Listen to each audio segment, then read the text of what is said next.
Folks, we welcome you back to the District 2 Sports Podcast. And tonight we have a special guest for the high school football playoffs, George Washington head coach Nick Anderson. And, Coach, we can't thank you enough for stepping away from practice and from you guys and from your family and just to give us a few minutes of your time. So thank you so much. Yeah, thanks for having me. Really appreciate it. Well, Gregory alluded to this a little while ago. He he sees they look at the schedule and they know I'm a GW guy. They give me a hard time about whatever. So I'm gonna go ahead and tell you right now, we've got you number two, and it's only one reason why you're not number one in the Super 12 District 2 Sports Podcast. So we've got you number two now. So you, after the first week of the season, climbed out of the doldrums all the way to the top nearly. So I just want to let you know that because Big Greg knows what he's talking about. You're smart. Well, Coach, I want to take it back past this year. I want to take back to 2021. So you finished the season with 9 wins, making it to a playoff berth. But in 2022 and 23, you have 3 wins and 6 wins, and this year you're back up to 9 wins. A lot of high schools go through that period where they have the cycle of players coming through and talent. Kind of talk about those years and getting back to those 9 wins this year. Well, I think it goes back to how you set up a program and how you withstand being competitive year in and year out. And one thing that I've always believed in is the weight room. You have got to stay in the weight room if you want to be competitive year in and year out. You don't always have D1 players. You got to be able to make an average player a good high school football player, and have a bunch of those to have a good football team year in and year out. You're not always blessed with D1 players. And that's something that, we've really believed in, my whole coaching career. And then you look at those 2 seasons that we were down and you look at all the rest of the seasons and, we were 7, 8 wins or higher. And that goes back to COVID. I hate saying that word because it brings nightmares about how our world was at that time. But we were very protective of our kids, and we did things and got them away and separated them because we were kind of nervous about this COVID disease that we didn't have much information of. And when we did that, we closed the weight rooms. So those guys in 2020, 2021, they were young, 9th and 10th graders that were not lifting. And you don't withstand programs if you don't start lifting your young guys at an early age in the 9th grade. So when those guys became juniors and seniors, you saw the direct reflect from that. Our numbers were not like they normally are. Our numbers were a little bit down, and we weren't nowhere near as strong as we had been in the past. So coming from a career standpoint, it gives you a lot of evidence to look back and say, hey, the weight room is extremely important. We're doing things the right way. Coach, going to this year, and we already talked about it, that first game of the year at Dinwiddie.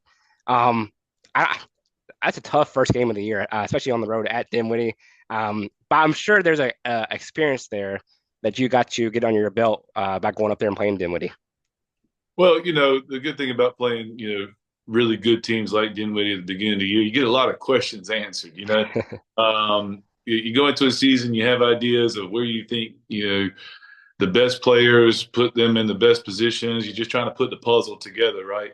You go out there and you play a good team in Dinwiddie, you can find where the problems are. They get exposed. So we were able to make some corrections after that game. And, I think it got the kids' attention to how hard we needed to play to be at a high level because they always are at a high level. So I think it's very beneficial for us to have those tough games at the beginning of the season. And Coach, after that first loss, I mean, you guys played a difficult non-conference schedule. You play Amherst, Glass, and Stanton River, and you get 3 big wins out of that. So, how are you able to turn around that first loss and get those W's? Well, my whole motto as far as our team goes, I never want us to be too high or too low. All right. Yeah, we lost a game, but it ain't the end of the world. We got a long season ahead of us, so let's don't overreact. Same thing when we have good wins. We went on that win in a non-district after losing to Dinwiddie. Hey, we don't need to get too excited about it. let's just do what we do, kind of practice each day. On Mondays, we're going to come in there and learn, and it's a mental day. Tuesday, Wednesday's physical day, and Thursday's fast as I'll get out. And just keep things the same is what I like to do. Coach, I know Devin's going to have a couple questions about the roster. He's our roster guru. So, but what I was going to ask you, you guys are on a 10-game win streak right now. Was yeah, 10 now. And then you've scored 393 points and given up only 204. What's been the recipe for GW this year? Well, it's funny that we're playing Salem because we do a lot of the same things that they do this year. Traditionally, we've been a team that likes to spread it out and sling it around the yard, try to be as 50-50 as possible. And take the short game and let our athletes go be athletes. We're kind of the tide's turning a little bit at GW. The athletes, may not be in abundance, but we have a lot of really good linemen, offensively and defensively. So time of possession has been a big thing for us this year, and trying to keep the ball away from people and keep our defense off the field. A little token to what Salem does all the time. They don't let you get the ball a lot. They try to take the long drives, and that's what we've been doing this year. So Friday night's going to be possessions are going to be a premium on Friday night.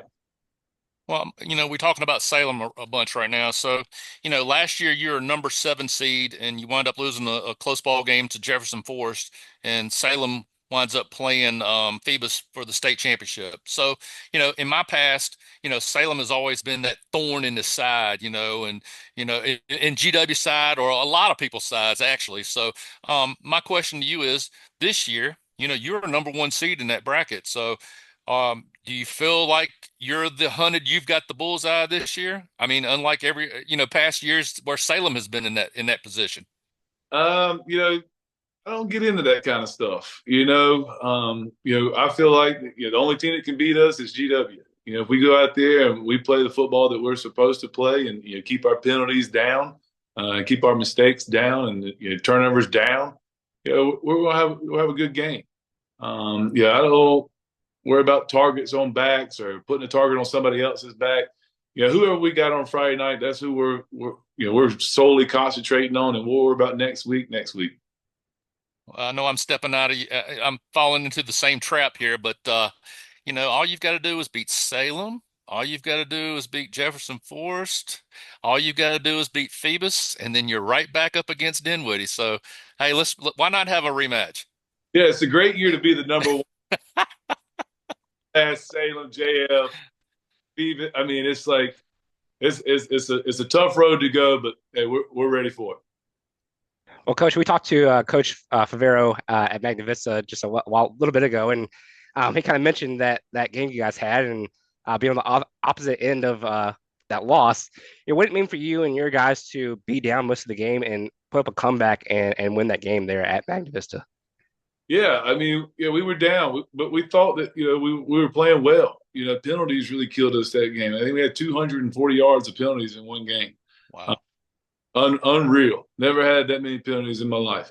But for us to still be in the game and have a chance at the end, it just goes to our kids. They don't get rattled. They don't worry about what's going on. They just worry about the next play. And it sucked for anybody to have to lose that game because it was a great game. And Coach Favero does a good job at Magna Vista. He's a great coach. They got a great team, and injuries are piling up a little bit now. So I kind of hate that for him. It's a bad time for that to happen in the season because they do have a really good team, and he's a good coach.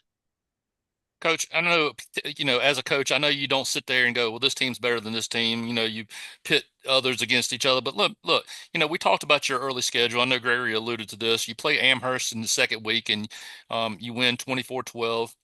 Glass was playing out of their mind at the beginning of the season. I mean, they were playing on, Gregory mentioned this week after week, what a tough Glass team is and what tough road wins they've had. You go up there and you beat them 28-10. But the one that sticks in my mind, and there's a reason behind it. Stanton River, to me, is that team that everybody had troubles with. And I know the game y'all played them was in the pouring rain and it was a bad storm and all that stuff. So I know it was sloppy. But these guys put on a performance every week. I mean, and they actually beat, I know you know this, they actually beat the number one seed in five, William Fleming. So just kind of curious what the mindset was, during that little stretch. And Stanton River does a great job. Unfortunately, we're not going to be playing them anymore after the new cycle comes out. But one thing that I love about playing Stanton River, it prepares you for teams like Salem. All right, they are going to play physical. They're going to play extremely hard. They're never going to quit. They play. They love their coach. You could tell that they go all out for their coach. So he's getting a lot out of his guys. And it's unfortunate we're not going to be able to play them anymore. I thought it gave us a good test physically on how we could match up against a strong running attack. And they are. William Fleming is a great team. I've seen them on film. They have a great defense, but that wing T, it can confuse you and get you in the wrong spot sometimes if you're not reading your keys. Okay, go ahead, Evan. Coach, you're grounded. So you talked about the balance of your offense a little bit earlier, but your ground attack is just. I mean, y'all have been unreal with guys like Jaden Glenn and Alex Brandon running the ball. Each of those guys Alex Brandon with 8 touchdowns, Jaden Glenn, who we talk about almost every week on the podcast, with 13 touchdowns. And I think I already know the answer to this, but does your game plan change at all, going against a stout Salem defense in terms of your rush and attack there? Well, we are not 50-50 this year by not even a stretch of the imagination. Yeah, typically I like to do that when we run the spread, but now we packed it in and run a lot of tight end sets, pro, and that kind of stuff. But we're going to be heavy on the run. We really like the guys up front. That's been the strength of our team all year. It's probably the best group of linemen that I've had since 2013 when I got here. They're physical, they're strong, they're smart. And they've got a lot of experience. That last game in the playoffs last year against JF, we came from a team that wasn't very good and got better each week, and then almost beat JF in the first round of the playoffs last year. Even though we lost that game, it was kind of a momentum swing for us going into this season, and it gave our linemen a lot of confidence. So, I hope I'm not telling any secrets, but I'm sure we're going to be heavy on the run a little bit. And going back to some of the guys on the roster, so Nehemiah Cable or Cabell? Cabell. Okay, gotcha. Wrong on both ends. So Nehemiah Cabell, a guy who's a true dual threat for you. He's passed for over 1,000 yards, thrown for 12 touchdowns. He's also got 688 rushing yards on the year. So talk about what his game, what he brings to the table, and what he's going to mean to your success against Salem. You got a lot of time because I could talk about that kid for a long time, man. He's just a great leader for our team. I mentioned the weight room earlier in the conversation. He's a weight room warrior, man. He's in there every day, first one in, and he does that on purpose. He wants to see the guys see him already there when they get there. There's just so many good things that this guy does. I mean, he's been our quarterback since his sophomore year, so his knowledge of our offensive playbook is just like mine. I mean, he can tell any of the guys what they're doing. Maybe not the offensive line, what all of their blocking rules are, but receivers, running backs, he's got it all. And he's a great leader for us. He's extremely strong. You see him carrying some guys and churning those legs. You don't normally see with a quarterback when he's running the ball. And then on defense, you're a team that's got 11 INTs on the year, but there's one guy with 5 interceptions, Antonio Matos. Is that right? Yes, sir. I mean, how are teams even throwing the ball his way at this point? Well, if you ask Favero at Magna Vista, he might say it was pretty easy because that's all he killed me with was deep balls. But it's again, Tony Matos is a 2-year starter. He's just a junior. He started as a sophomore. He's really smart, probably smarter than me, so he can check us into our coverages. You can tell him once, and he's got them all memorized for the week. And he's a great leader out there. He's our quarterback in the secondary, plays where they need to be, and because we base our coverages based on what the offense comes out in, and he's a great leader for us. And the secondary's been playing well. They played extremely well last week against EC Glass when they threw the ball a lot more than Salem will. Coach, last one for me. What does it mean to you and the team to have this game at home versus having to go to Salem? Man, it means the world. Yeah, we've always wanted to be at home, man. And we actually did play Salem at home one time. I can't remember the year. I was in the second round, and yeah, they got us that time at home also. But yeah, you always want to play Salem at home. You don't want to go to Salem up there at the big stadium and play up there in front of that crowd. That they pack it out. When the fans are cheering for you, you obviously play harder and get more excited. So yeah, I'm hoping that works into our favor Friday night. Coach, I've seen some weird things happen in that stadium up there when you play Salem. I think I know what you're talking about. Yeah. But anyway, listen, I talked a little bit ago about our little top 10, top 12, whatever it was. And I have to admit, we were extremely, and looking back, we were extremely cruel to GW and to Salem as well. Because after the first week, we was just like, what's our top 10, blah, blah, blah. GW goes down to Dinwiddie. And then after they lose to, if I'm not mistaken, they lose to LCA right off the get-go. And then they turn around and lose to I forgot, Fleming. was it Fleming? Yeah. So we had Salem on the outside looking in all year long.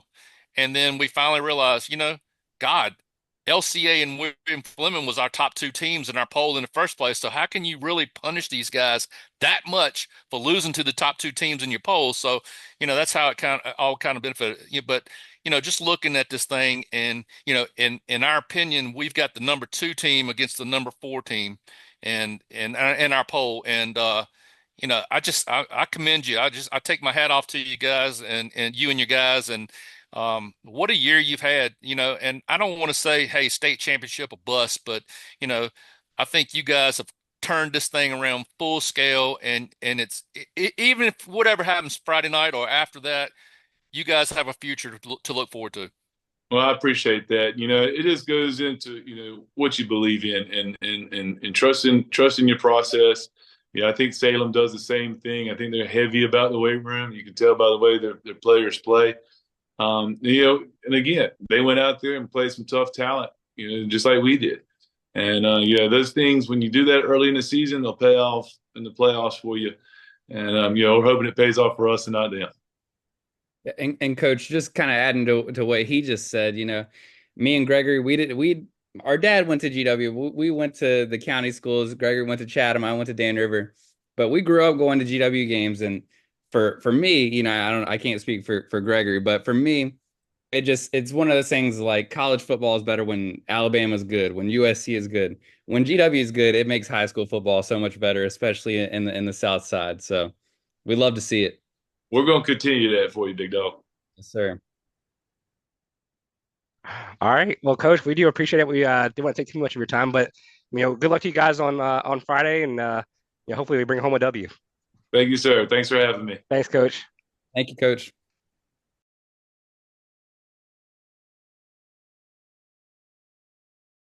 When we recording. Welcome back to the District 2 Sports Podcast, where tonight we're doing a preview of the region semifinals for the high school playoffs this week, and we want to welcome Coach Joe Favero from Magna Vista High School. Coach, welcome tonight, and we'll try to be easy on you, okay? All right, and it's Favero. Favero, my fault. You even You're told good. me that just moments ago too, so apologize. You're good. No problem. But no, we can't thank you enough for this opportunity, and I know you're busy. And look, I know taking time out of your schedule just to get on here with us and shoot the breeze for a few minutes is. I know we can't thank you enough, but thanks for taking time out of your schedule. Yeah, I appreciate it. Anytime I can talk Magna Vista football and talk about my kids, I'm happy. There you go. Well, Gregory just mentioned something just a moment ago. You're no stranger to the playoffs. So how's it been the last few years? I've been at Magna Vista 17 years now. So, been doing it for a while.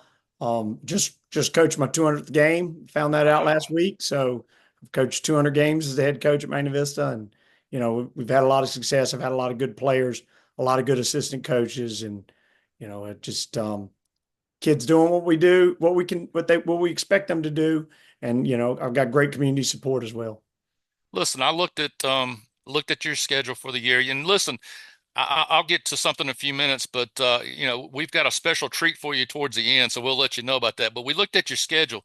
Gosh, Coach, you're only 14 points away from being undefeated for the season, and probably, I mean, I'm gonna say this out loud, probably the number one seed in the Region D, I would say. Yeah, we're GW scored on us with 14 seconds to go to take the only lead they had of the night, and that was a tough loss. But they made some plays down the stretch that they needed to make, and we lost that one. We lost up to Stanton River to a good football team that we had 4 turnovers and 2 blocked punts, which you can't do that against a bad team. And unfortunately, we did it against a really good team in Stanton River, and their kids did a good job and won that game.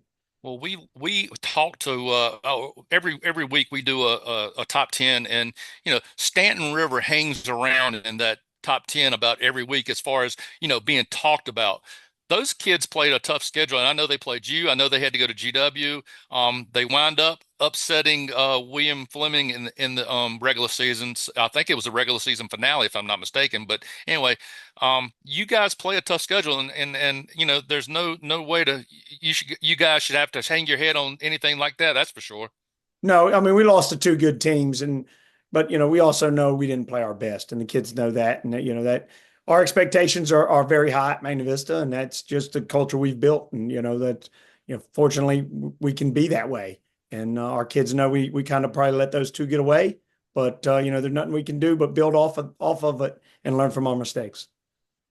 Coach, I was going back to your history. I know they won a state championship there at Magna Vista a few years ago, and you played for, I think, the region championship last year against William Byrd. What is it about having success in the postseason? What's your recipe for that? As the year goes on, you've got to get better. And the years we've been able to make runs into regional finals or state finals has been because we're playing our absolute best at the end of the year. And part of it is also staying healthy. We've had some playoff runs in because some of our better players got hurt. So, a little bit of it is staying healthy, but also, focus on your opponents each Friday night, making sure you're playing your best each week, but also, what do we need to do to get better each week and focus on ourselves a little bit as well. Coach, is there something with Christiansburg that they might know, play tough games with you? I mean, last year was a 27-20 ball game, and then just last week it was 28-25. What is it about Christiansburg that have these close games? I think they just got tough kids who and they've had a lot of success there in the last 3 or 4 years as well. And I think when you get in the playoffs, you've got to play your best. And we didn't start great. I thought we finished really well, but we didn't start great in that game this year. And Christiansburg capitalized on a couple of mistakes in our special teams, gave themselves some short fields, and they scored early and kind of put us in a bind. But I thought our guys showed a lot of toughness, clawing back from a 2-score deficit to find a way to win. Coach, last year you were number one seed going into the playoffs. I know you're a number 2 seed, and not falling off hardly any at all. But do you feel more of a hunter this year versus the hunted, or how does that go this year? In the playoffs, it's all about going 1-0 each week, so it really doesn't matter. We're at home, and that's a big help. We'd much rather play at home than on the road. But each week's a 1-0 opportunity, and in our region, everybody's good enough to knock you off. So you better play your best. So nobody has looked at that bracket and see that William Byrd could possibly win on the other side and be a rematch of last year's game, huh? Nobody looked at that, did they? Oh, yeah, I'm sure somebody's looked at it, but that's definitely not the focus. Yeah, definitely not the focus. I mean, we've got a Botetourt team that's very good coming in on Friday. But listen, you guys are on a 6-game win streak. You've scored 440 points this year and only given up 181 points. What's been the recipe for success this year? It starts up front. We've got a bunch of linemen who do their job on offense, and on defense, being physical at the point of attack, tackling well in space. I've got most of my staff's been with me for a long time, and they do a great job of getting the kids ready to play on Friday nights. And and then our kids, they want to be successful. They work hard for it, and they want to go out and play with a lot of pride. And a lot of our kids grew up coming to games and seeing other Warriors step on the field and playing hard, and they know the expectation. They go out and earn it on Fridays. Yeah, and Coach, you talk about how well y'all are doing in the trenches, but y'all are absolutely loaded at the skill positions as well. I mean, as we talked about before we got on, you got guys like MJ Scott, Elijah Witcher, Torian Younger, Ethan Dukes, like we mentioned before, Simeon Moore. Talk about, and those guys were also key contributors last year too for you. I mean, talk about what it means to have those guys back, the experience they got last year and what they've meant to the team this year. Yeah, I mean, you got Simeon has started for us as a quarterback for since he was a freshman. So I think game 4 is his freshman year, and he started as a safety or as a corner then, but now he's a safety and started since day 1 freshman year. Ethan Dukes has started for us as a freshman. Witcher's played since his sophomore year. Torian's a 4-year starter as well. So those guys have played a lot of football for me, and they haven't just had success and then just been okay with it. They keep trying to build and be better every year, and those guys have definitely improved each year. MJ's had to step in and play quarterback the last 3 weeks, and I think he's done a great job with it. He's our starting tight end, but he was our backup quarterback, and he played quarterback for us in our youth system and all the way through middle school. So he had a lot of experience playing quarterback. And his oldest brother Darius started at Magna Vista at quarterback for 3 years for me. So MJ's been around the program for a long time, and now he's been forced to step in and play quarterback, and he's played great. Coach, piggybacking off that, off Devin's question, I feel like Magna Vista has always been known for their athleticism, agility, their speed. Is that due to your offense or just how you recruit or kind of grow these players? I think we get the best athletes in the school out. It's a focus, making sure even something like Simeon Moore didn't play middle school football for us. We're going to go out and try and make sure if you're a good athlete at Magna Vista and you're walking the halls that you're going to come out and try and play football. And I think we do a really good job offensively of getting guys into space, getting them in one-on-one situations where they can be the most successful. And then our kids work. We're going to average 70 in the weight room in the summer. In the spring, a lot of our guys run track. If they don't play another sport, they'll run track, work on their speed, and then they'll also be in the weight room. But we do have a number of kids who play soccer and baseball as well. So, we get a good balance, but, the kids are going to get in the weight room when they need to, even in season for us and in season for their other sports. And then in the summer, we're going to get together and we're going to put in a lot of work. Coach, looking ahead to this Friday to Lord Broadside, like you mentioned, looking at their schedule, they have some impressive wins, some close losses. How do you feel like you match up against Lord Broadside, and what should we prepare for Friday?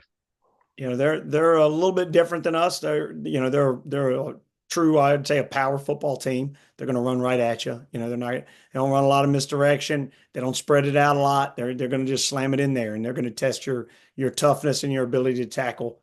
And they're going to try and pick up yards on contact. That I think that's huge. They're going to block plays for 2 or 3 yards, and then their back's going to try and pick up 5 or 6 just being physical and running hard. And that's what you have to limit them. And don't give up any big plays because they will lull you to sleep a little bit and throw it over your head.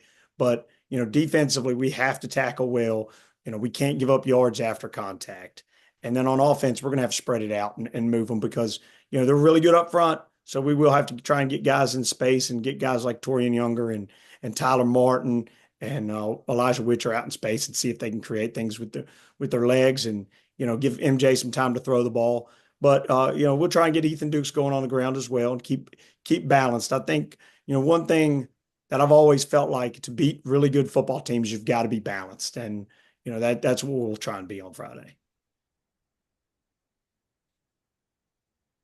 Does the playoffs for you guys, is it state championship or bust, Coach?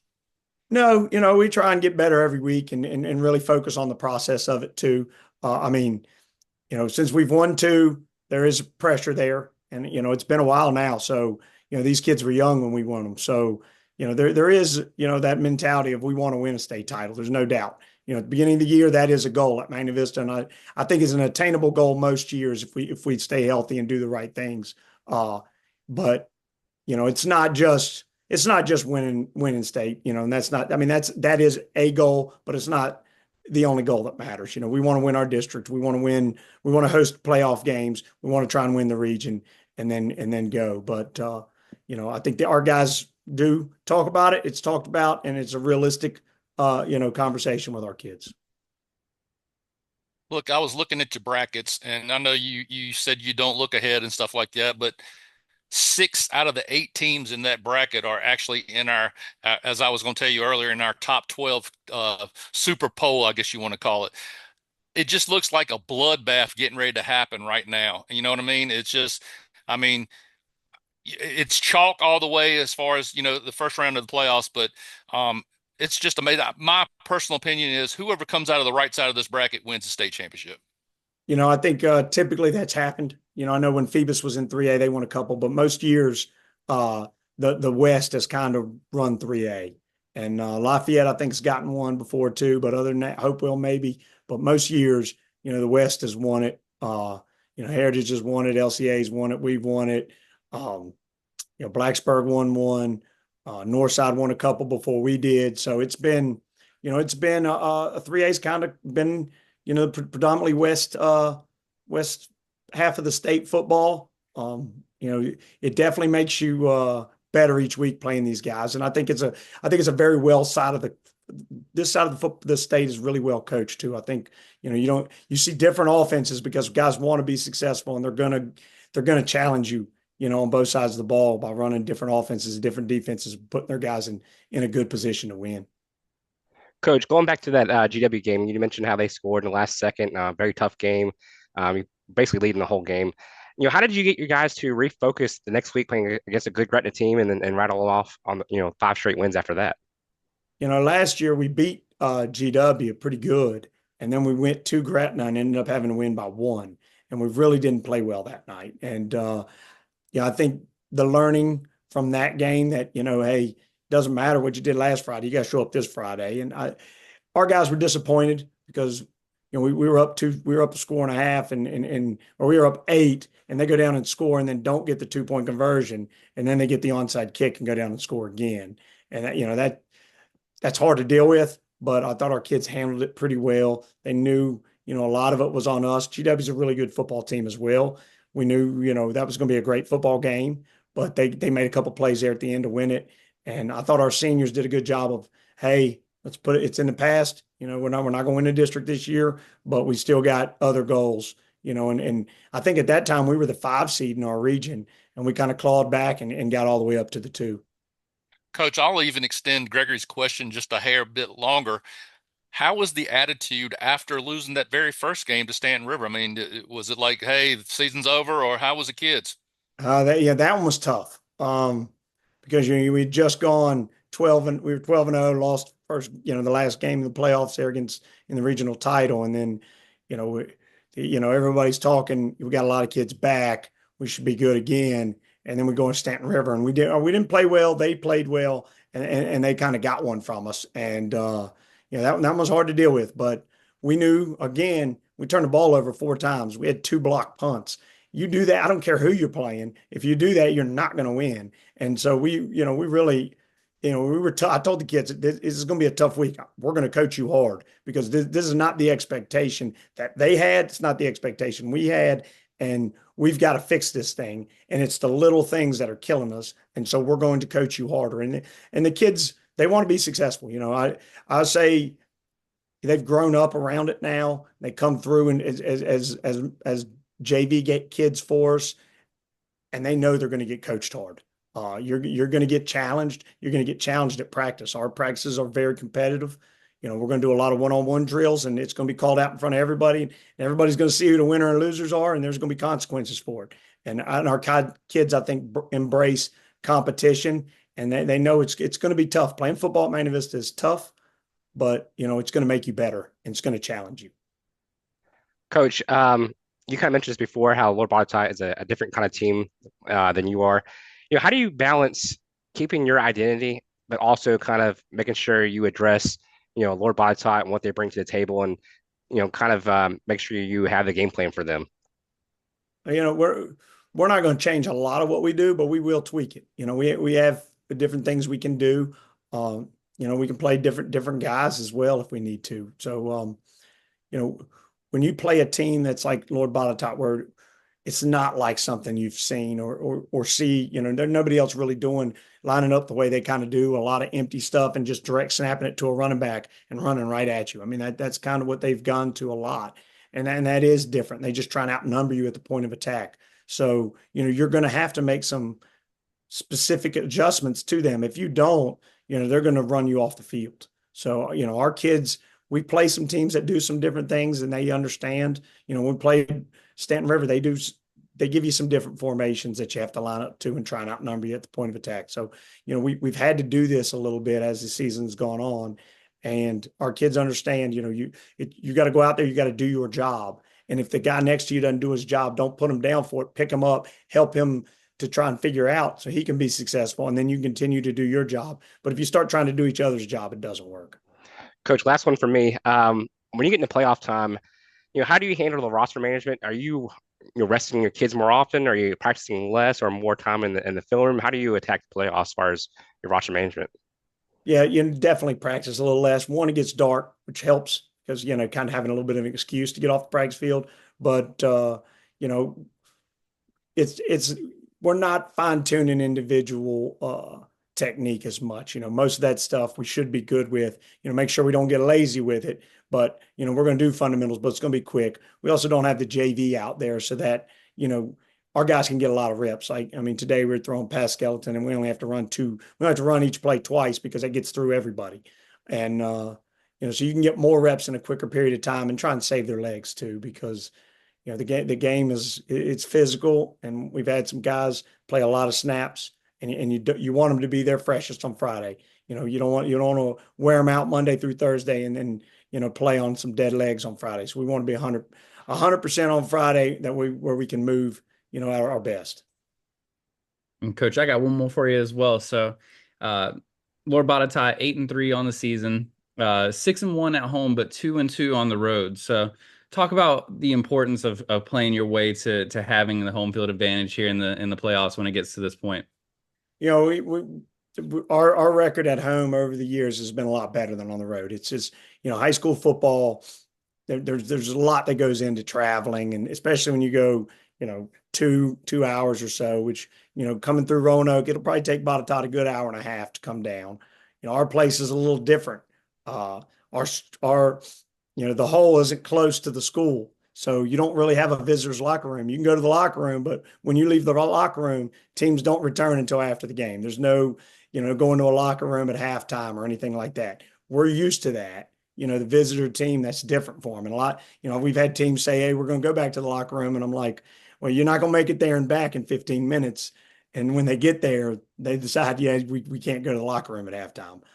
So it is different, but it's a good home field advantage. We love playing at home. We'll have a good crowd, and our kids take a lot of pride in not losing at home. Coach, I told you earlier that we had something, a little bit of a surprise.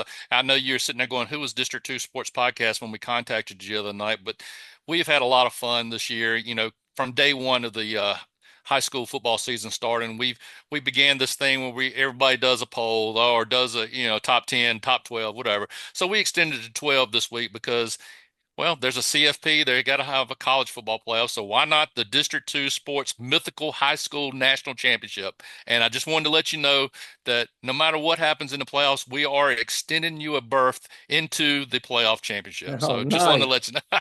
So you are in our top 12. I won't Nice. reveal the whole thing until Friday, but be sure and listen if you get a chance. So I will. But we can't thank you enough for this opportunity because I know you're a busy man, like I said earlier, and we wish you all the best of luck this week. That's for sure. Well, I appreciate it. And, like I said, anytime I get a chance to talk about Magna Vista football or my kids, I'll do it. We appreciate any publicity we can get. And, hopefully we can be back at it next week.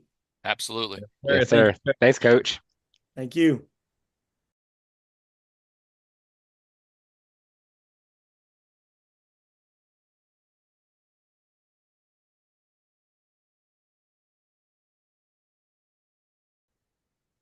All right, welcome back to the District 2 Sports Podcast, and we're here again today talking some recruiting. We're back with another episode, got 10 more guys today.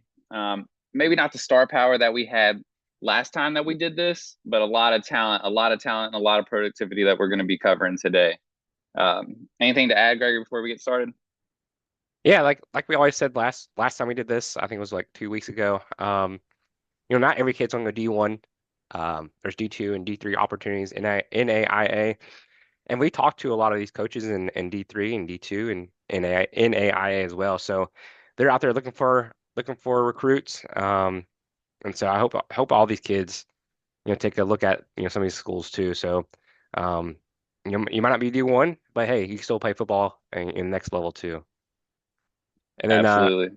we're talking about who we talking about today. We're talking about Michael Harvey, Jeffrey Yep. Hairston, James Deo, Tyler Barrett, Roderick Tasco, Torian Younger, JT Osborne, Jaden Breedlove, Nehemiah Cabell. Cabell. Yep. There we go, Cabell, and DJ Gregory. Yeah, and I think well represented. Just like last time we talked about, we got guys from West near Roanoke. We got guys from Lynchburg, kid from Glade Spring, Virginia.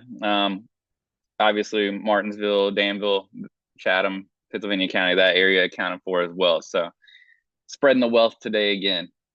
And I'll say this too, like a lot of these kids are playing in the playoffs too. You'll see them tonight.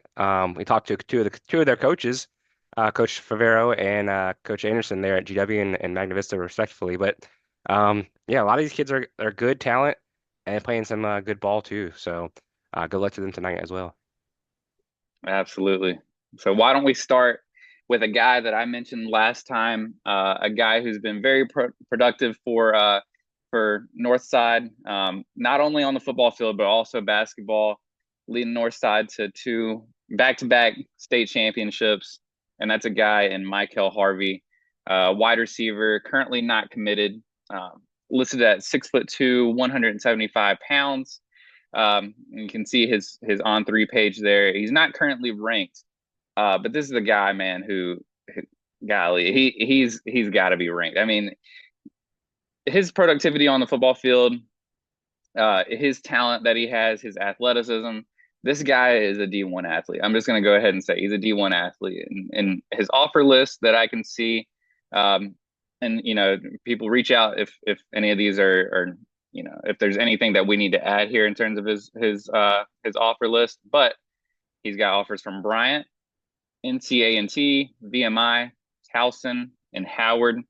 Recently got in the last 24 hours an offer from Emory and Henry, and then an offer from Hampton University. But just kind of scouring his social media, he's also got some interest and visited Virginia Tech, Wake Forest, and JMU. So Michael Harvey, man, like I said, a guy who's got a lot of athleticism, a lot of talent. In his last game against Lord Botetourt, he had 500. He had 5 touchdowns and 300 all-purpose yards. So a good day on the field in his last game. And I guess he's looking ahead to basketball season. I don't think 500 is that far off. I mean, you said 300 all-purpose yards. That's crazy. Let's see some highlights of him. And yeah, I've seen him on the basketball court as well. So I mean, he's been a big part of Coach Pope there and at Northside winning some state championships. So he can do it on the court as well. Mm-hmm.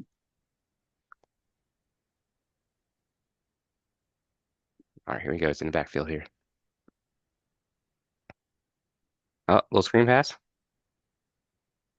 He's quick. Yeah, and he's one of those guys that you just give him the ball in the open field and let him go to work. You'll see him lined up on the outside. You'll see him lined up in the slot. You'll see him obviously on defense here. But he also takes some snaps in the backfield as well. Oh, he's gone. Oh my gosh.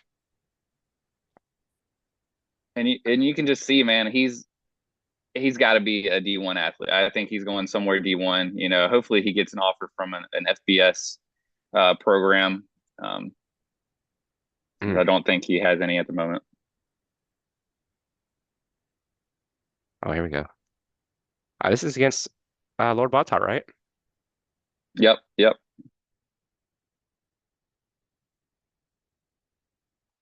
Wow, that seems pretty easy. And you got Lord Botetourt, they're a pretty good high school football program and have been really good over the years. Oh yeah, and that was a game. I think they played Northside twice. Played Northside twice this year, and Northside got them once, 17-0. I think they lost 43-41 in overtime the last game of the season. So and here's against Salem too. We know Salem's a powerhouse. Yep.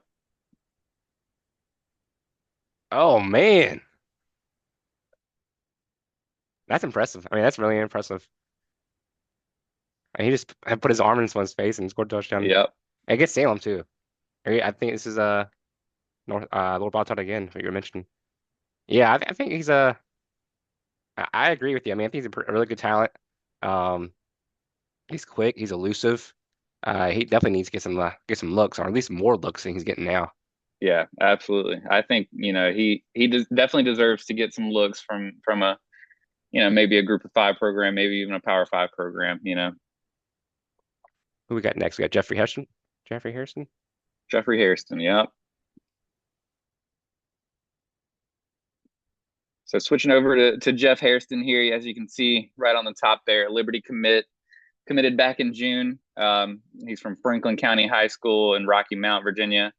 Listed as an edge rusher, 6'3", 225 pounds. On no rankings according to 247, but On3 has him listed as an 86 out of 100 in terms of his grade. Unranked nationally, 142 edge rusher and number 36 in the state of Virginia according to On3. You can see he's got an extensive offer list. This might be the most highly touted guy that we're going to talk about today, just in terms of the amount of offers he's got. We talked about he's committed to Liberty, but he's got offers from JMU, Marshall, UConn, Air Force, Bryant, New Hampshire, NCCU, Richmond, William and Mary, Wofford, Furman, Dartmouth. So another Ivy League school coming after a kid from around the area, in Lehigh. But he's also got some good interest from Clemson, Virginia Tech, UVA, App State, Penn, Maryland, and ODU as well. But Jeff Hairston, man, this guy, when you see his highlights, you're just going to see a guy who's got very high motor and just a menace coming off the edge. Let's see here. I think I saw the first highlight went by, and I was like, oh, this dude looks. Yeah, he definitely looks the part. That's for sure. That was a quick move. Yeah. And I think that's a common theme with a lot of his highlights. He's got such good burst right off the line of scrimmage. So he can get the quarterback in the backfield. He can get the running back on a run up the middle. But he uses his speed to his advantage, which is what you want to see. Gosh, yeah. And gets to the quarterback. He's a big kid. Yeah. Oh, here we go. That's be perfect. Gosh, man, he just looks like he's about to hurt somebody. Yeah, and sometimes you'll see him lined up with his hand in the dirt. Sometimes you see him in his stance. So he's a guy who can really do it all off the edge there. But I have a comp for you, Gregory, and I think you're gonna love it. Okay. Maybe you'll hate it. But man, just the way, he's just passing kids around. Yeah, just the way that he's built and the way he moves and the way he attacks the quarterback, the ball carrier. Princely Umanmielen, a guy who started his career at Florida. And if you watch his highlights, man, it's the same thing. Just uses his quickness. Princely might not look, as quick as he is, but uses his quickness to his advantage. A guy who's got some good burst off the edge. Oh, let's see if he gets the run now. Here we go.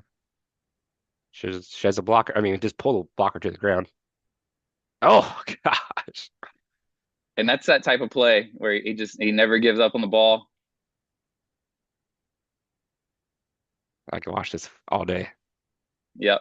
Yeah, Jeff Hairston, relentless. He's one of my favorite defensive players that we're going to talk about today. I mean, he's just like I said before, he's an absolute menace coming off the edge, man. I see it too. I mean, it's against Liberty Christian. I mean, it's good teams. Man, let's see one more here. I mean, it's impressive to watch. Mm-hmm. Oh gosh. Yeah, wow. He knows how to use his size to his advantage. That's for sure, and his speed. Oh, one more gets LCA. Let's see this. I mean, that was too easy. Yep. And we know for a fact that LCA has a good offensive line there. I mean, they have a couple kids going D1 or D2, whatever. So, I mean, for him to just throw them around, just pretty impressive. Absolutely. Yeah, so that's Jeff Hairston. Like I said, I think he's one of the more slept on kids, despite his amount of offers that he's got. I think he's a guy who, you're gonna see at Liberty. He's gonna be a difference maker, that's for sure. So the third guy we're gonna talk about today, a guy James Dio or Deo, however you want to pronounce it, out of Liberty Christian Academy. Talked about two of his teammates last weekend or a couple weeks ago. Out of Lynchburg here, currently not committed. But he's a guy who is listed as a linebacker, 6'2", 210 pounds from what I've seen. Also, I think he took some snaps at QB for LCA early in the season. But he's a guy who's currently not committed, but he's got offers from Liberty, Marshall, VMI, and Emory and Henry from what I've seen. But he's also got some interest, some looks from Elon, JMU, and has visited Notre Dame just based off his social media that I've seen.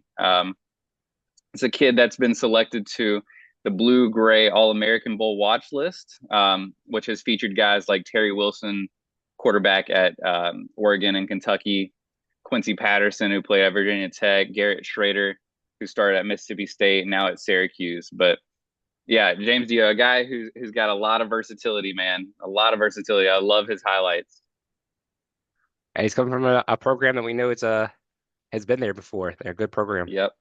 Well coached, definitely well coached, and that's reflected in but man, you'll see in his highlights, he's a disciplined kid. He knows his assignment on all these plays. He's not just flying to the ball. Obviously see here in the first highlight, very high motor, tracking down that kid. But he doesn't just, you can see there, he does not just swarm to the ball. He's watching the quarterback, he's reading the offense. And it shows the ability to drop back into coverage here. Goal line stand. Oh gosh, that little quarterback. Yeah, and he'll punish you if you hang on to the ball for too long. That's for sure. Man, the Harris QB just took a beating. And here you can see him on the offensive side. Oh my gosh. Lined up at tight end. I mean, he's got good speed. Obviously, he's well coached being at LCA. He'll punish you in the open field. But yeah, James Dio, a guy who I think is one of the more underrated guys on this list. I agree. I mean, he's impressive. I mean, he looks a part on the field too, just like Jeffrey Harrison did. Yep, absolutely. All right, let's get into our next one here. PH, but it's not the one in Roanoke. We're here in Glade Spring, Virginia, and got a guy, Tyler Barrett, at Patrick Henry, 2025 guy as well. An interior offensive lineman listed at 6'4", 305. A ginormous kid. I mean, he's an absolute mauler. His offer list, from what I've seen, Norfolk State, Virginia Tech, interest in Duke, but no offer there. I do not believe. Just according to his social media, he's visited Virginia Tech. He's camped at Notre Dame, but he's committed to Georgetown. And a guy who is a good track and field athlete, especially in the shot put. But he's going to focus on just playing football at Georgetown. So Tyler Barrett, a monster of a kid. And I've seen pictures of him at a Virginia Tech game with Carter Stallard, a guy who we covered last time we did the recruiting podcast, who's also committed to Virginia Tech there as well. So, yeah, Tyler Barrett, get into his highlights. He's a big boy, man. And he'll like I said before, he's a mauler. He is an absolute mauler. And if my wife ever watches this, that's why we say PH Roanoke and PH Glade Spring and PH Ashland. So, all right, let's pull up his highlights here. All right. Got pulled up right here. All right, here we go. I like the blue uniforms.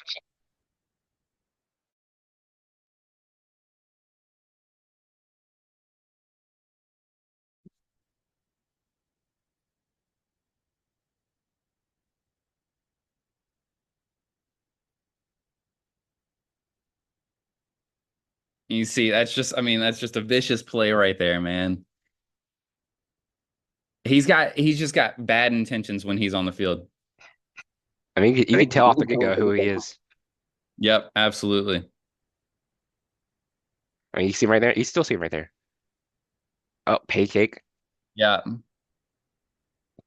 I mean, you got to feel for the Oh, linebacker. When he gets to the second level, man, you got to feel for the linebackers or the safeties that he's going up against.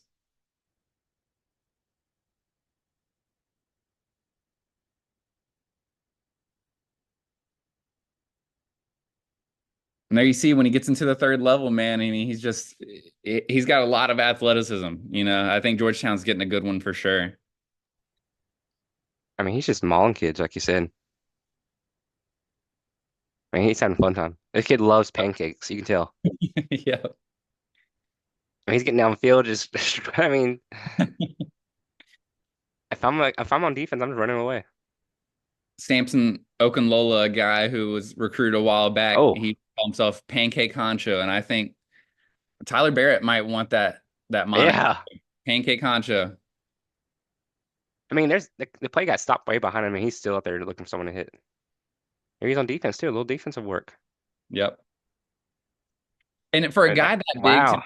for a guy that big to be tracking a running back to the sideline like that, Yeah. that just shows his athleticism. I'll see one more here from defense.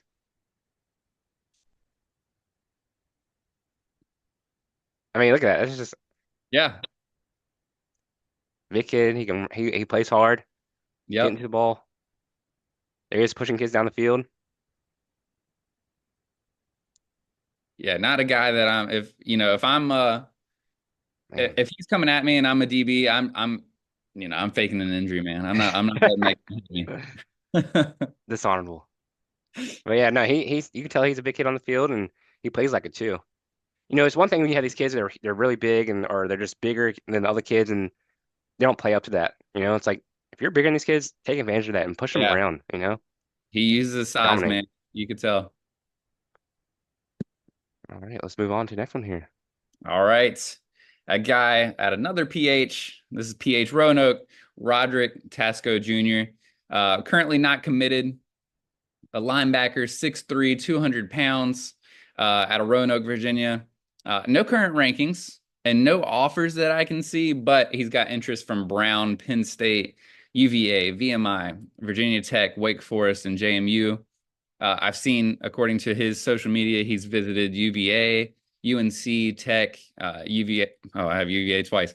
ODU, Michigan State, Penn State. Penn State a couple years ago had a wide receiver out of PH and Carmelo Taylor. So maybe a little pipeline there. But he's a guy who definitely deserves to get some offers from these programs. And a guy who, fun fact, is a 4-sport athlete there at PH. Plays football, basketball. He's a track athlete and plays lacrosse. So he can do it all, man. He can do it all. Man, okay. Yeah, I mean, you like to see that too when they can play multiple sports and be good at it. absolutely. And PH is a program that, we've talked about. I was high on them to begin the year, but they've got a history of just great athletes coming from that program. Carmelo Taylor, like we talked about, who went to Penn State. I think he might be at a JUCO now, but Bodie Cahoon is a linebacker who played at PH and is now playing at Notre Dame. So, if he spent some time under Bodie, then he's obviously he's learned a lot, and I think that reflects in his highlights.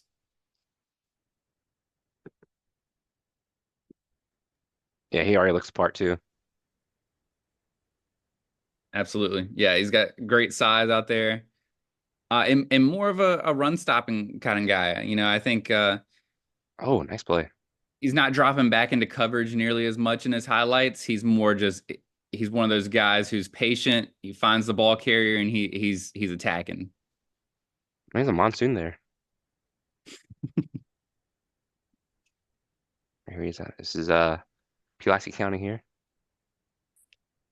Shows the blocker and just drags the kid down. Yeah, and his tackling, he's got such good form tackling. He's not just going to lay the lumber. He's obviously a guy, and you see him getting his hands up there, but he's a guy who's got great form when he's tackling. He'll wrap up. Just good fundamentals. And that defense, I mean, You gotta feel for the running back there. Like I would not want that There's some PH. big kids on the PH defense. Yep.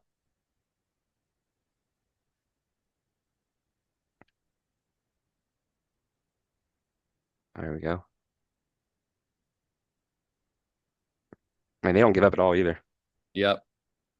Oh, here we go. Oh, this is William Fleming. William Fleming. I believe so. Oh, makes a hit on one of your boys. Yep.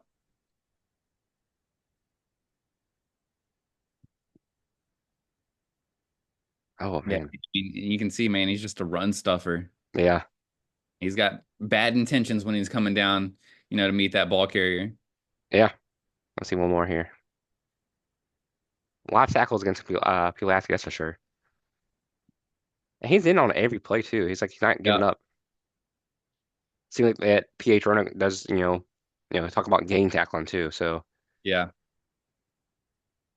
Let's see what he does man. here. Malachi Coleman. Oh, Yeah. I mean, and that's a guy who we know is going to Syracuse, and to be able to lay the lumber on a guy like that is no easy task. man, what a game. Yeah. Pretty impressive stuff there from Mr. Tasco. Absolutely. All right, about halfway done here. Number 6 that we're going to cover today, a guy out of Ridgeway, Virginia, a wide receiver at Magna Vista High School, currently not committed anywhere, is Torian Younger, a guy listed at 6'2", 180 pounds, plays wide receiver mostly, but also listed as a free safety. Not currently ranked. I can't find any offers, on his social media or anything, but he's got interest from Liberty, Christopher Newport, VMI, Randolph-Macon from what I've seen, and a guy who was second team All-State in 2023. Another two-sport athlete, a guy who is definitely a difference maker on the basketball court. You can see he's listed as a small forward and power forward there as well. But man, a guy, just kind of looking at his social media, one of his tweets says, "I make contested catches" in all caps. And that's what he does. That's what you're going to see in his highlights. He's a guy who just uses his athleticism to go over top of guys. It just seems like he makes difficult plays look easy. So, Two-sport athlete. yeah, we'll And get into Younger's highlights. we talked here. to Coach Favero, which you guys see already, but we talked to Coach Favero and we mentioned, his teams are been known for their skill positions, and he's just one of those guys that, kind of dominates in that position. Yeah, and they have just so much. They have a wealth of talent. We talked about Ethan Dukes last time we did this, but obviously Torian Younger, Simeon Moore, all those guys are they're difference makers, and they've all got experience. You talked about it when we talked to Coach Favero. Magna Vista, they're just like, when you think of Magna Vista football, especially over the past few years, I mean, they're just athleticism. That's all that comes to mind. Is those guys are just freak athletes. They're so quick, super speedy. So we'll get into his highlights here. And this is from his junior year, so we'll see last year's highlights.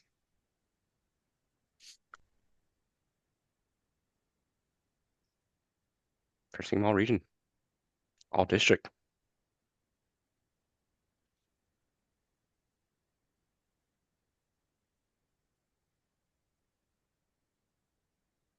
And gets it and he's gone. Oh, nice spin move. Yeah, he's got the ability to make guys miss in the open field. He also got the ability to take the top off of defense and go over your head with it. Mm. And that's two guys trying to cover that guy right there. Hey, Stanton River. Oh, nice move. That's probably the exact play we're talking about when we talk about Magna Vista right there. Yep. Go to Yep. the outside, let your guys just do work. That was a simple play, and he just made it look easy.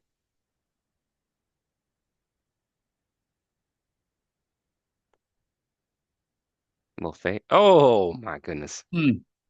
That was nice. And that's great coverage by that DB too. There's no space to get that ball in there and just making a contested catch, like he said. Good move there. High points the ball, goes over the DB to get it.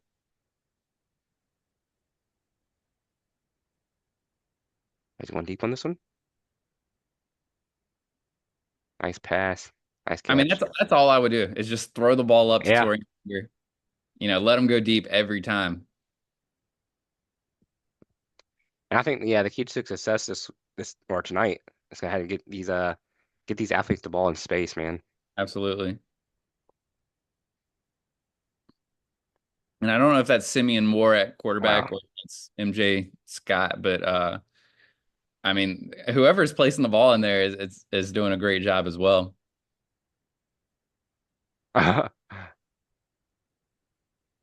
Underthrown, but he came and got it. Absolutely. See another one here. Oh, it's against Gretna. Underthrown, comes back and gets it. Yep. Yeah, so he's helping his quarterbacks out too. So I mean, Yeah. he's not just running and stops. He'll come back and get it. But yeah, if they get the ball to him on the outside, let him go. That works Yeah. all day. I mean, he's like blanketed in a lot of those highlights, and to make some of those catches that he's making is just tremendous to see. Yeah. All right. So that's Torian Younger. Next guy we'll get My into guy. a guy who Gregory loves. He's been high on EC Glass all year. A guy right here out of Lynchburg, Virginia. Jertavius JT Osborne, a wide receiver, 5'7", 150 pounds. He's listed at currently not committed. I can see on his Twitter or his X account that he's got an offer from CNU, which I think would be a great spot for him to wind up. I've seen, and he doesn't post a lot, I don't think, about some of his recruiting and stuff, but I've seen that he's camped at Emory and Henry as well. Also, another two-sport athlete, a guy who plays basketball, and a guy that we commented on earlier in the season. Back in September, we tweeted about JT Osborne that he's a ball hawk on both sides of the ball. He plays a lot bigger than his size would indicate. So I got a good comp for this one after we watched some of his highlights, but just Okay. a shifty guy. I think I have one pulled up for us here. Yeah, here we go. Oh, off the bat against Lord Botsot. So we know this is a good team. All right, let's play some.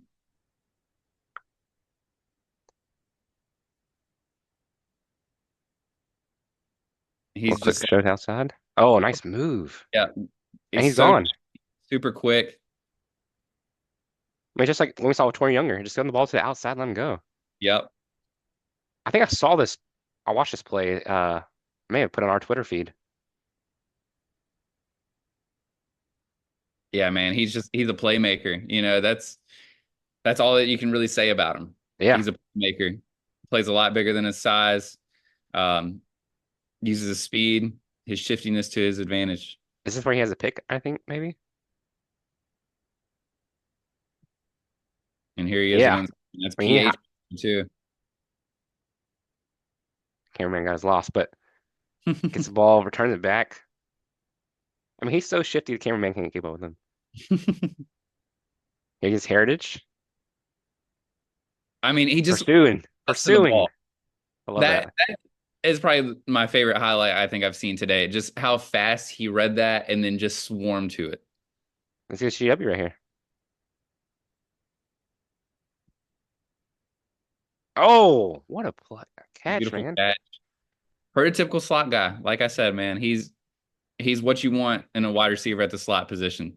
Devin, what'd you say his offers were, or he's getting interest for? Yeah, he's got an offer from CNU. Oh my gosh. Got an offer from CNU, and I've seen that he's camped at Emory and Henry, but he might have other offers there that I just haven't been able to see. Man. I mean, like we said, D3, good place to go play ball. But I can see where he would be. Oh man, I feel like Yeah, I think he definitely deserves some more looks, man, because based on what I've read about him, you see, comes down, makes the tackle there. Based on what I've read about him, and how the EC Glass program kind of thinks about him, is he's like a huge leader in their locker room, and it's just more to just being a playmaker on the football field. yeah. No, I think the kid has some I mean, he just makes plays. But my comp here, just watching this highlight. LCA. Yep. Oh my gosh. Here's your comp here. My comp, he's a baby Jakeem Grant. a guy who played at Texas Tech. You know, not just because of the size, but it's also just the way he moves, Wow. how shifty he is in the open field. Jakeem Grant, Texas Tech, NFL guy. So my comp Dude, there.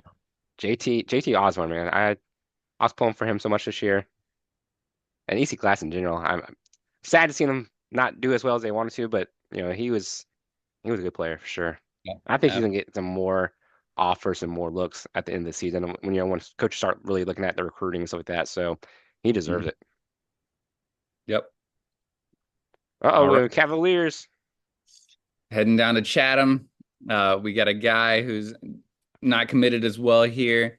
A running back, but also plays some outside linebacker.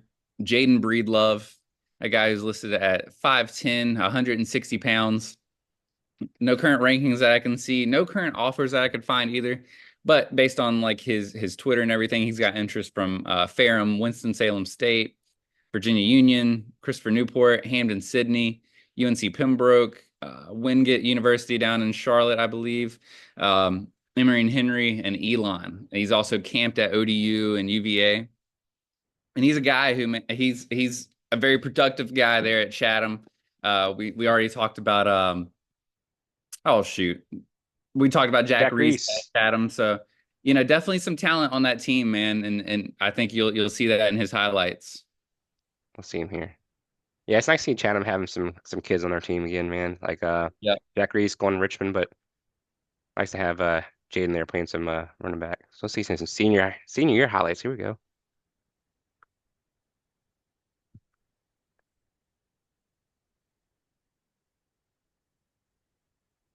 He's quick.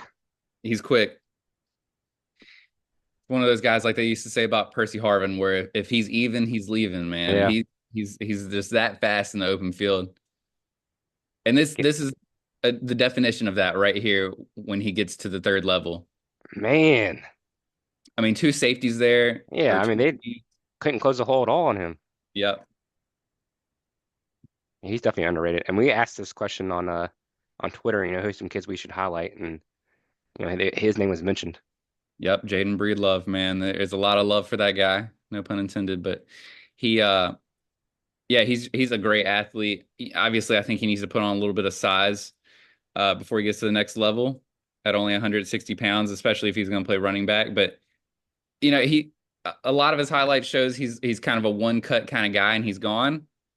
But you'll see in his highlights, like we just saw a second ago, he can change direction, man. He can run east and west to get up the field if he needs to. Yeah, I don't mind seeing him run all over Tunstall.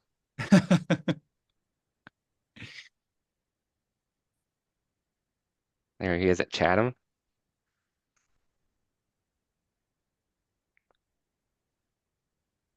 Man. Oh man. He just doesn't give up either. Yep. You're gonna have to tackle him and put him down. And he shows some strength, man. He's got a good stiff arm. Oh Goes over at the top there. gosh. I mean, I didn't expect to see that happen. that didn't look like a good landing. I don't know if I'd want my star running back. Oh, way to tiptoe the sideline too. I really thought he was just gonna run over the kid over, and he just started. Oh no, I'm gonna jump over him. I mean, he's just fearless. Yep. Kid's gonna make a play. I'm sure he has to take a break every now and then. I mean, he does a lot of running. Yeah. Man. I mean, I would love to Jaden know what his yards after contact is. You see, Wow. heady there, just sees the balls out, picks it up, and runs for it. Hey, look at Chatham's field, man. It looks pretty nice. I do gotta talk to Chatham's booster club about those bleachers though. I need to talk about their uniforms, man. I don't know. Chatham's uniforms, they've been. Hey, listen, Chatham. We'll talk to y'all later. But Jaden Breedlove, we love it. No, I'm happy for him, and I hope he does get some offers here. And like I was saying, like this off season, probably about December, 1st of December, you'll start seeing a lot of these offers come in, and kids get some interest. Yep, absolutely. Down to our last two here. All right. So our next guy is Nehemiah Cabell, a quarterback at George Washington in Danville, Virginia. Currently not committed, listed at 6 foot, 180 pounds. Doesn't have any current rankings. And he doesn't have a whole lot on his social media in terms of like visits and stuff, but I've seen that he's camped at NC-A&T, so hopefully he gets an offer from them. But a 4-year starter at quarterback, I did not know that at GW. Just on the season, he's got 1,074 passing yards, 12 touchdowns, only 4 interceptions on the year. But rushing, he's second on the team in rushing attempts at 107. He's got 688 yards to go with it, and then 10 touchdowns rushing. So he's a guy who is a true, and we talked about it when we talked to Coach Anderson. He's a guy who's a true dual threat quarterback out there for GW. And I think, you know, his hard work is reflected. You see it on his social media. He's a guy who's always in the gym. He's posting some gym videos, highlights. You know, he's constantly lifting. He's a big track guy, so he's got some speed to go with it. And he's a member of the Danville Bulldogs 7-on-7 football team. I forget, we covered somebody maybe a couple weeks ago who was also on that team. I can't remember who it was, but like I said before, he's a true dual threat guy. I can see him playing, you know, maybe D2, D3 somewhere next year. So some highlights here.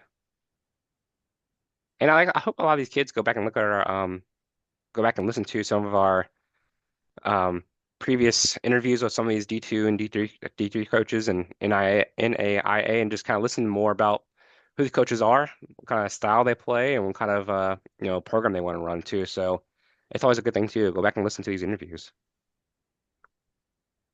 Here he is at quarterback. Oh, bad snap. It's all right. And that's against Magna Vista. I mean, we've seen That's a game-winning touchdown, I think. Yeah. Yeah, we talked about just how athletic Magna Vista is, and to make a play like that, just a play that completely breaks down, Yeah. score a game touchdown off of it. Might have to be a special feeling to do that.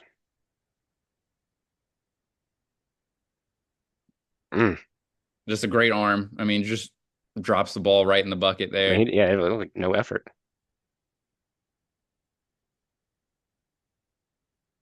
He's a tall kid too. Yeah, he's got good size.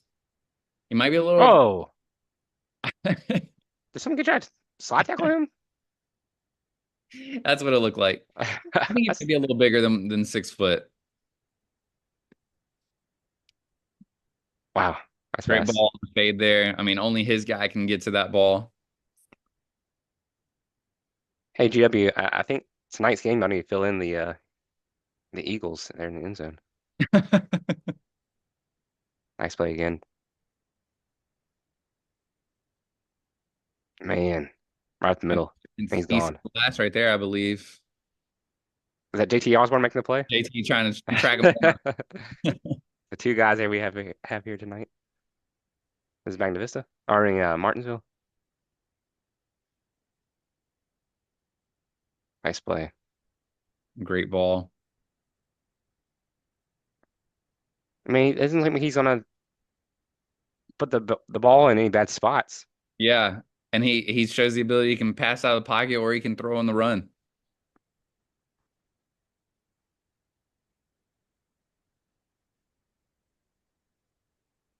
Little read option there. Oh my gosh.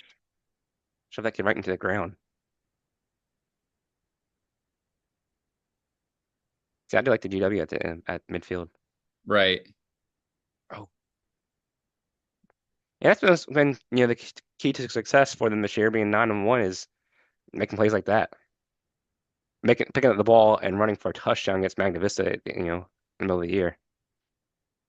So I think, you know, Coach Anderson alluded to him being a big part of their success. So we can see why, you know, in these highlights. He doesn't give up on plays, makes good decisions. Hopefully he can be the factor when they can take down Salem. I think you know, GW goes as he goes, you know. Yeah. All right. So we're down to our very last player that we're going to cover here today. a guy that we could absolutely not leave out from my alma mater at Dan River. That's a guy, DJ Gregory, who is an absolute monster. He's been a beast this year. Currently not committed anywhere, but a running back listed at 5'9", 155 pounds. You see 5'11 on 5'11, 170 on his max preps there. Not sure which one to believe, but not currently ranked. I could not find any offers for DJ, but I've seen based on his Twitter account, he's visited Virginia Union. He's visited Hampton as well. Got some interest from VMI. I saw a picture where some VMI coaches actually came to Dan River to talk to him. And a guy who is the all-time leader, rushing leader in Dan River history, past Anthony Witcher and Trey Edmonds, of all people, a guy who played in the NFL. All-time leading rusher, which is huge. He's second team All-State in 2023. A guy this year who's got 1,181 yards, 12 TDs on the year, 4,830 rushing yards in his career. That might be all-purpose. Might be rushing. I'm not sure. But a guy who's got legit track speed. He's a part of a state championship relay team in 2024 back in the spring. Ran a 10.83 100-meter dash. So a guy who's got legit speed, and you'll see that in his highlights, man. A guy who I absolutely love. We've talked about DJ Gregory on the pod all season, and I'm glad that he's getting some shine here today. Let's see, he has some highlights here. One direct snap here. Yep, taking a snap in the Wildcat. This one makes it. I mean, oh my gosh. Yeah, he's slippery, man. There's no way he scores on this. Oh, Oh gosh. Wow. That might be the most ridiculous play I think we've seen today. Nice move. He moves so well, man. Yeah, it's very slick. I mean, it's like must do some dancing on the side or something.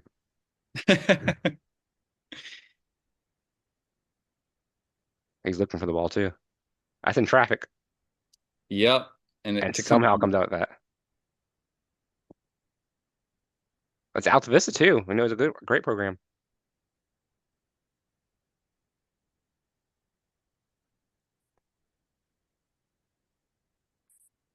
We get a ball at the backfield here. Gosh, he's quick. Yeah, he is. Wow. I'm going to give a comparison here. People might not like it. They might love it. Tavon Austin is a guy who he reminds me of. Obviously, Tavon's a D1 athlete, NFL guy, but, DJ Gregory, just the way he moves, the way he, how he runs with the football. Nice. Just, he's so slippery. His highlights remind me so much of Tavon Austin's highlights. Wow. Did not see him scoring on that one. That better not be Chatham. Oh, we're from outer space here. Let's see if we can. No, I agree though. I mean, he was slow walking the ball, and then he just found a hole and took off. It was crazy. I mean, you just see that speed you're talking about. You see, he won a state championship in track. Yep. Oh, here we go. Nice catch. Wait, he stick onto it too. Uh-oh. No, not this again.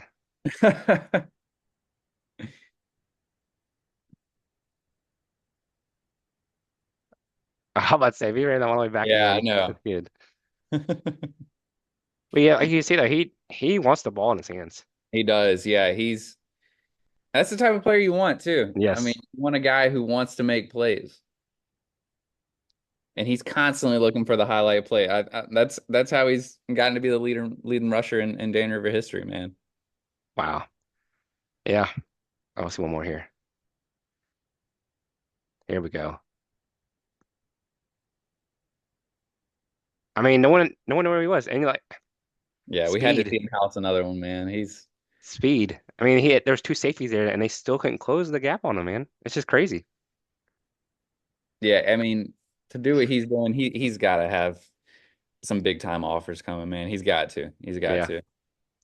Well, that's our I guess our second week of or week two recruiting, and good luck to all these kids who are still playing tonight. Lots of big games out there. Chad, I'm sorry, but maybe next year. Denver too. Our guys are in it, but Big Greg's GW tonight against Salem, so a big one there. So we thank Coach Favero and Coach Anderson for coming on, kind of talking a little football with us. We do appreciate that, and good luck to all their teams out there tonight. Yep, absolutely. And And best of luck to these kids. Hopefully, these were all 2025 guys that we covered today. I don't think we had any 2026 guys. So hopefully, with a lot of these guys, seasons being over, that, maybe in the off season into December, like you were saying earlier, January, that hopefully some offers will start to roll in a little bit before the spring. So we'll see. But best of luck to all these kids. we'll roll out another 10, I guess, next week. So pay attention to that on our social media. Um, yeah, this is fun. We like doing this, so we're trying to highlight all the kids, and so at some point we'll transition to basketball as well. So I'm sure there's a lot of kids in Southside play basketball pretty well. Yep, All right, absolutely. thank you guys.